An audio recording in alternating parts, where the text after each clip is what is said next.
Yayasan HK Aceh punya cara tersendiri dalam merawat keberagaman beragama di Tanah Serambi, Mekah. Komunitas yang menaungi warga keturunan Tionghoa ini memilih merayakan bulan suci Ramadan dengan membagikan 2.160 paket sembako gratis kepada umat muslim di Aceh. Paket tersebut diperuntukkan bagi masyarakat kurang mampu yang tersebar di 14 gampong di Banda Aceh dan Aceh Besar. Bantuan serupa juga dibagikan kepada masyarakat di Sabang, Blang Pidi, dan Aceh Utara. Sembako yang diberikan tersebut berisikan beras ukuran 5 kg, mie instan, minyak goreng, kecap, dan gula.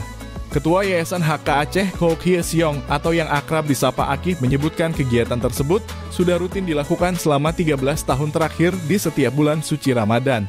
Selain merawat keberagaman, Yayasan HK percaya pada bulan yang penuh berkah ini, bantuan yang diberikan dapat bermanfaat bagi masyarakat yang membutuhkan.